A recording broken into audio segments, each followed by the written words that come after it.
Welcome to Time Monk Radio. You are listening to part 69 of our series, 7 Medicines, The Wise Woman Way, with Susan Weed at Time Monk Radio.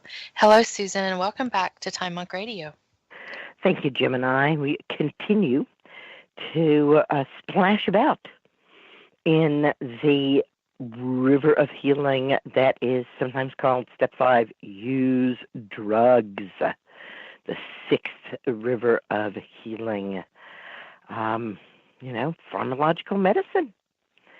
And we continue to look at the most commonly prescribed, the most commonly used drugs in the United States and often worldwide, and to see what problems there are with them and what alternatives herbal medicine can offer. In the past months, we have looked at histamines and herbal antihistamines, and we've looked at anti-depression drugs and herbal antidepressants, and anti-anxiety and tranquilizing drugs and herbal tranquilizers and herbal sleep-inducing drugs as well. And this month, we are going to be looking at steroids. We're going to look at corticosteroids. We're going to look at anabolic, androgenic steroids. We're going to look at problems with steroids. And, of course, we're going to look at herbal steroids. And herbal medicine has a lot to say about natural steroids. So get ready for some exciting and interesting times as we move through this month together. Have you ever taken steroids, Gemini? Not that I'm aware of, no. No, me either. And, when someone asks us that, I find that my mind immediately goes to kind of the steroids that get into the news. And yet I would say my closest brush, I've never taken steroids, never needed to, but my mother was given steroids when she was being treated for her colon cancer.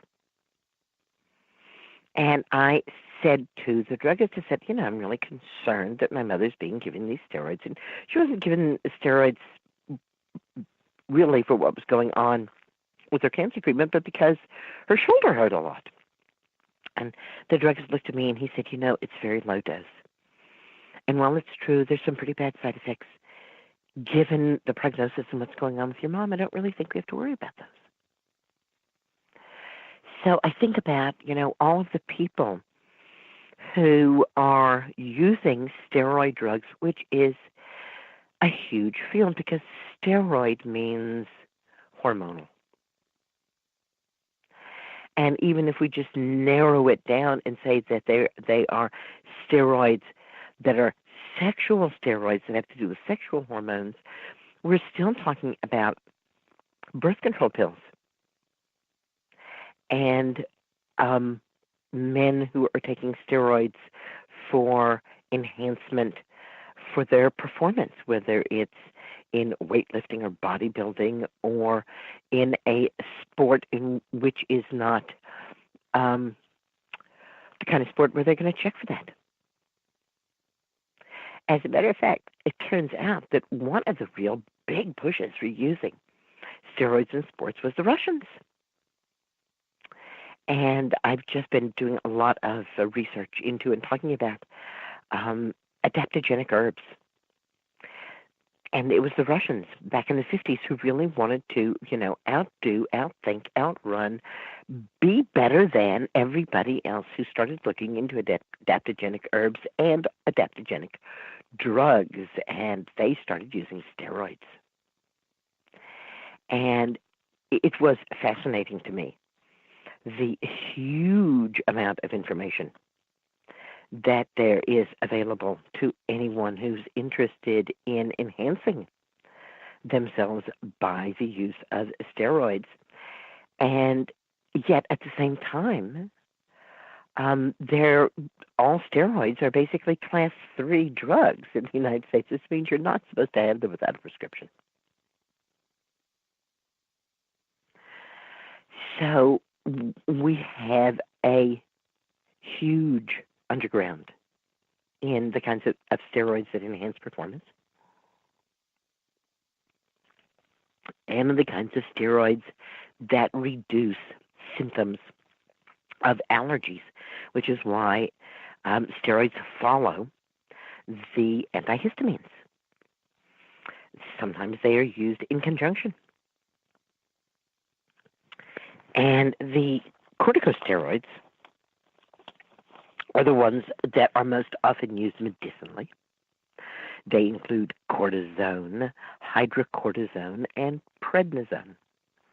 And in addition to allergies, they are, of course, used against asthma, rheumatoid arthritis, lupus, other autoimmune diseases, and rashes.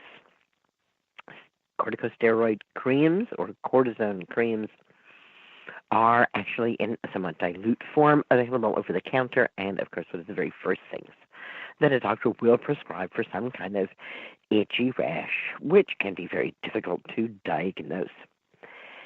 Corticosteroids basically are drugs that are going to mimic the effects of the cortisone produced by your adrenal glands.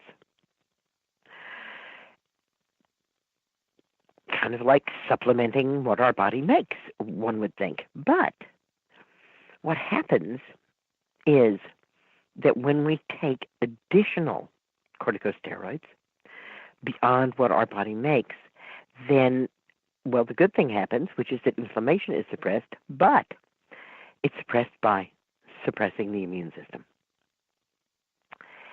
And this is the primary reason that corticosteroids are used when there is an organ transplant, and must be used basically for the rest of one's life once you've had an organ transplant, because they suppress the immune system. They suppress the immune system's desire to get rid of that foreign tissue. So we're very happy to have cortisone cream. We also, of course, can use cortisone taken orally, as my mother was. It can be taken not just by pills, but inhaled or an intranasal spray. And steroids, especially cortisones, are injected as well. It has long been my kind of puzzlement that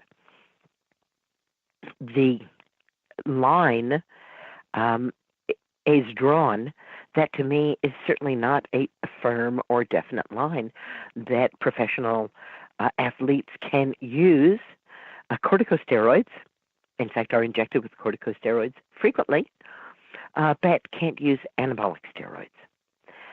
They're not that different. And fascinating to me, again, that we do indeed try to draw a line there.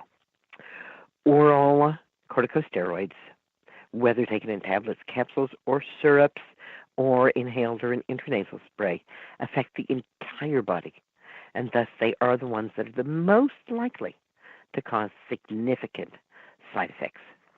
In the short term, those side effects are elevated pressure in the eyes, glaucoma. That was one of the reasons that I was concerned about my mom, because I knew that she had glaucoma. It was being treated for that. Fluid retention, so it's not just in the eyes, it's fluid retention all over. I'm sure we've all seen someone who has been on a course of corticosteroids for some kind of autoimmune reaction, and they look puffy because of this fluid retention. The fluid, of course, tends to pool in the lower legs, making the legs ache, increasing varicose veins. All of this, of course, is going to raise the blood pressure. And I hope that it is obvious that this will also play havoc with your mood, your memory, and your behavior. The very first time that I ever talked to anyone who had been given quite a lot of corticosteroids was a friend that I saw maybe once every 3 or 4 years. And we were sitting in her bedroom, and she was telling me that since the last time I had seen her, she had been diagnosed with an incredibly malignant cancer. She had told them to pull out all of the stops, and P.S., she is alive now, more than 25 years later. She says, pull out all the stops and give her the worst chemo possible, And she really had a very difficult time, very inflammatory, and so they gave her cortisone, prednisone, to counter the effects of it. And it made her absolutely crazy. And she described in great detail to me how absolutely crazy it made her. It was quite scary. But for her, it was what she needed to do to overcome what was trying to overcome her. With long-term use of oral corticosteroids, there is weight gain, and the fat deposits are primarily in the abdomen, the face, and the back of the neck. And that's your short term. If you take oral corticosteroids to alleviate inflammation of chronic condition that is long term, it can very much increase the risk of cataracts or clouding in the lens. It can increase not only blood pressure but blood sugar, which can actually trigger one into a state of diabetes or worsen diabetes. There's an increased risk of infection because of the dampening down of the immune system. There's thinning of the bones, direct osteoporosis from taking cortisone, and fractures due to thinner bones. The suppressed adrenal glands are not just suppressed in the cortisone, but they're also suppressed in other important hormones that you need, and they're not making them anymore. Thus, your skin gets thinner, you bruise more easily, and you are much slower to heal from any wounds. And your overall appearance doesn't look as good because those adrenal glands are supposed to be producing natural hormones, natural substances that give us a vital look, a sparkle, if you will. Many people, of course, use inhaled corticosteroids, especially if they're dealing with asthma or allergies. And that's a little safer, but some of the drug deposits in the mouth and the throat instead of making it to the lungs. So I know that you're told, but let me reiterate that if you use an inhaler, rinse your mouth with water and then spit, don't swallow. Inhaled corticosteroid drugs slow growth rates in children and increase the risk of fungal infections in the mouth and of vocal problems, including hoarseness.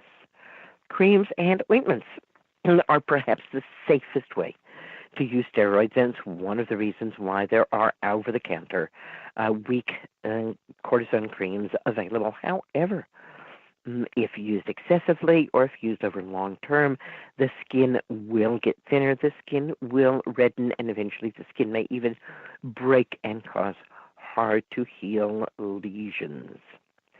Injected corticosteroids, what I was talking about, that are used on all athletic teams throughout the world, treat muscle pain, joint pain, inflammation, tendinitis, and cause side effects, including loss of color in the skin near the injection site, insomnia, and high blood sugar.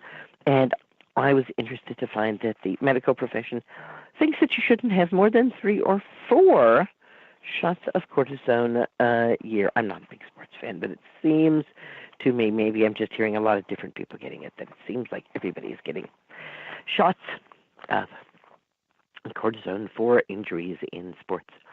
To get the most benefit, if you need to use corticosteroid medications, drop your dose down. If you're getting it by prescription, we hope you're getting it by prescription, ask your doctor what the lowest effective dose could be, and then see if you can even have that. You can always increase your dose, but it's harder psychologically to decrease your dose. If you're being given a form of it where it's difficult to actually decrease the dose, or you've been taking it and you can't decrease the dose, then one dodge on that is to only take it every other day, or then take it every third day, then every fourth day, and so on. Low dose, short term, and intermittent. In other words, not every single day is the very safest way to use corticosteroids. Non-oral forms are preferred to all oral forms. And if you have to take a corticosteroid medication for a long time, then it becomes very important that all the rest of your choices become very healthy.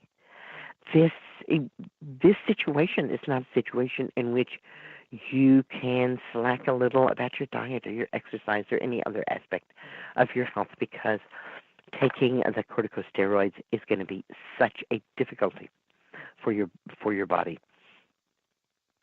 And if you are taking corticosteroids long term, it is advised that you wear a medical bracelet so that medical professionals know what you're doing.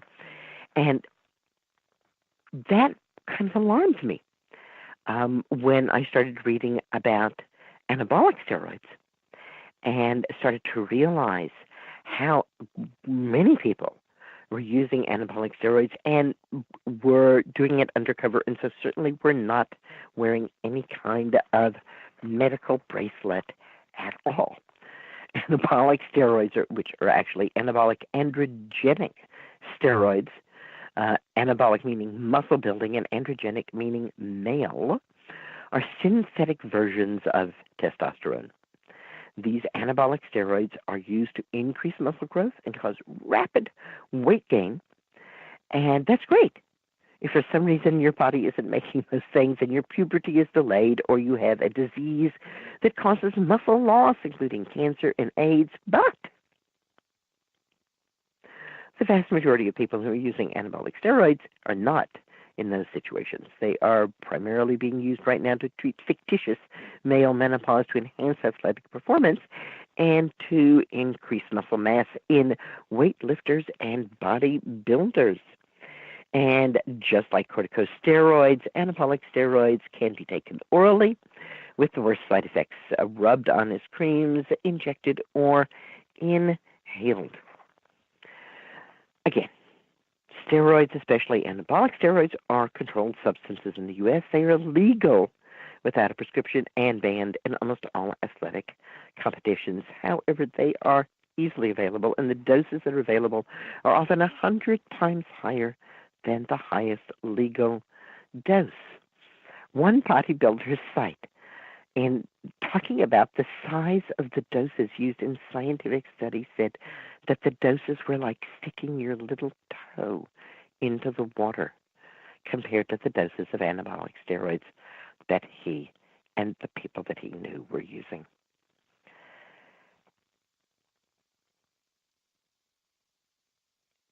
I noticed this ad, and it was interesting because I delved into the idea of male menopause when I was writing New Menopausal Years, The Wise Woman Way. In menopausal years, I didn't have time for any frills, but when I rewrote it as New Menopausal Years, I had room for a lot of new topics. And somebody said, why don't you address male menopause? And I thought, well, you can't really have a male menopause because they never menstruated in the first place. But perhaps there is something going on. And in fact, what I found was going on was mostly salesmanship. And that was because newer forms of testosterone had been made available, and so they could now more easily be prescribed and easily used without some of the more severe side effects that anabolic steroids have. And so doctors were being encouraged to tell men that they needed more testosterone at midlife in the same way that women were being told they needed more estrogen at midlife. And here's the ad. If you've noticed the loss of muscle mass, excess body fat, even if you're eating the same diet and doing the same exercise program, if you have lethargy or decreased libido, you may qualify for legal anabolic steroids. Just look for a hormone replacement clinic or rejuvenation clinic, sometimes called a wellness clinic. Some clinics have their own in-house pharmacy, making the process so convenient. In most cases, you will need to be 30 years of age or older. And then, of course, they go on to talk about their wellness clinic and how easy it is to get a prescription for steroids from their clinic. The scientific research, in fact, is really fascinating when it comes to what's going on with anabolic steroids. And to end this week's program, I want to talk about a few of the studies that have been done, and then we will come back and delve more deeply into the side effects and the problems that are inherent in using any kind of hormone that is not your own hormone. So here are some of the studies. In this study, there were 15 trained athletes who were quite strong at the start of the study. They had squat and bench press maxes of 300 pounds. That sounds pretty strong to me. How does that sound to you, Gemini? Yes, fine. Right. In other words, they were picking up 300 pounds of weights. That's pretty strong. That's strong. They were told that over the next 7 weeks, they were to train as hard as they could, and those who made the greatest gains would be given anabolic steroids as reward. Oh, wow. So for the next 7 weeks, they trained as hard as they could, and they added, on an average, 22 pounds to their maxes. So that's pretty big gain. That's almost a huge 10%. Gain, yes. That's almost a 10% gain in a couple of months there, right? Then 6 of them out of the 15 were told that they were being given 10 milligrams a day of Dianabol. And 10 milligrams a day, according to the bodybuilders, is that little toe stuck in the water. However, they weren't. They were being given a placebo. And everybody continued to work out. And the ones who were being given a placebo over the next 4 weeks added 100 pounds to their maximum lifts. 400 pounds? They were able to lift 400 pounds. Wow. Because they believed they were taking one of the most potent anabolic steroids. Mind over matter, maybe. Again, their companions who weren't given it continued to work out with them and did not see any further increases or gains in their ability to lift weight. Interesting. Okay, now here's another study. It is the more complicated one. They split people into 4 groups. Group 1 got a placebo, which was a sesame seed oil injection, and didn't lift. Group 2 actually got an injection of testosterone and didn't lift. Group 3 got a placebo and lifted weights, and Group 4 got testosterone and lifted weights. The group that took the testosterone without exercise gained as much or more muscle mass than the people who took the placebo and actually worked out.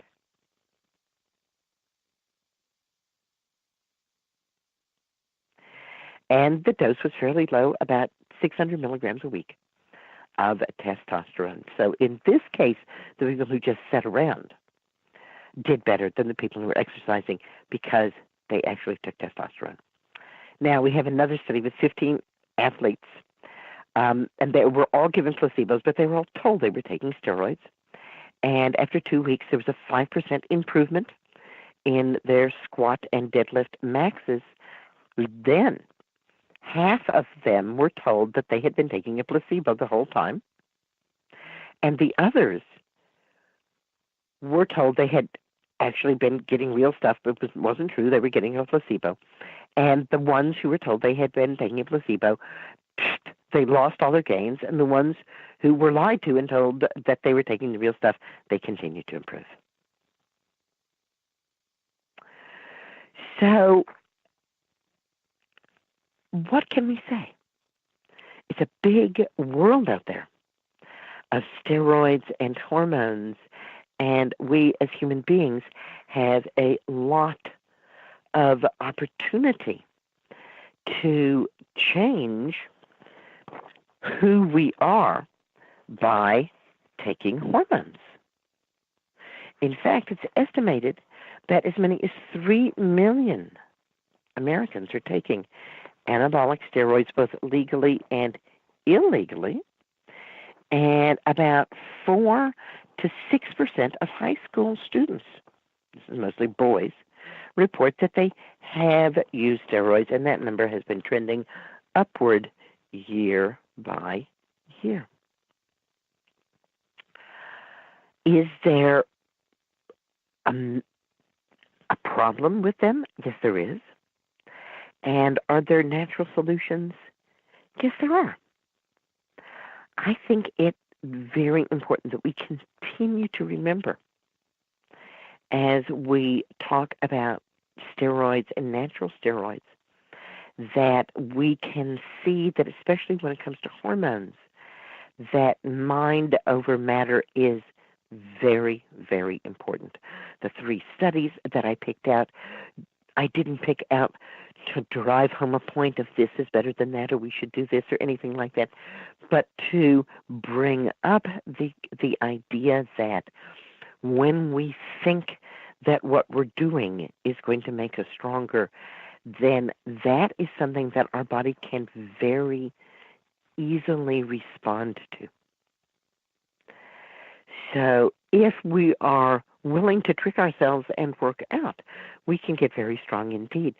On the other hand, if we don't want to do anything at all, taking hormones will actually somewhat make us have more muscle mass.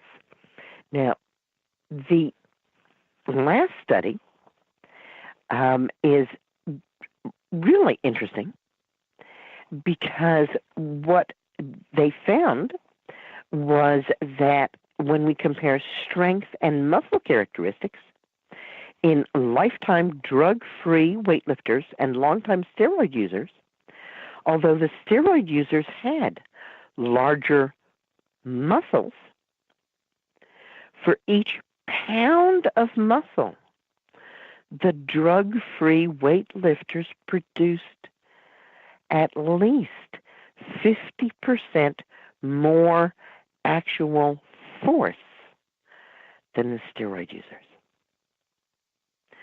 Let's go back to what we learned about the corticosteroids, because we're going to find that that's true in spades of the anabolic steroids and a bunch of other things too. Because these are shutting down our adrenal glands, we tend to hold water. So we build muscle, but that muscle is not muscle that is as springy as the muscle that we build by using our own natural hormones and the natural hormones that we can get by using certain select plants and foods. I don't think any herbalist would say, oh, we're going to give you an herb that's going to act exactly like a corticosteroid or an anabolic steroid.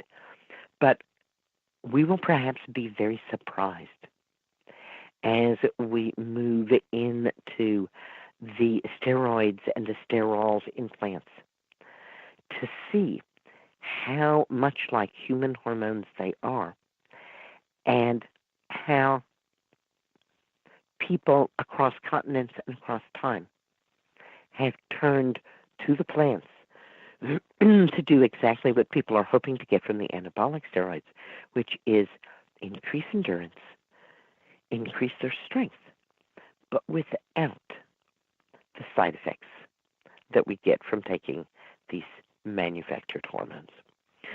So that's where we're going to leave it for this week. It's a lot to think about. And we'll be back next week. Thank you so much for allowing me to share all these green blessings here on Time Monk Radio. It's such a privilege. Thank you, Susan. It's always a pleasure to have you join us at Time Monk Radio. And this concludes part 69 of our series, The 7 Medicines the Wise Woman Way, with Susan Weed at Time Monk Radio.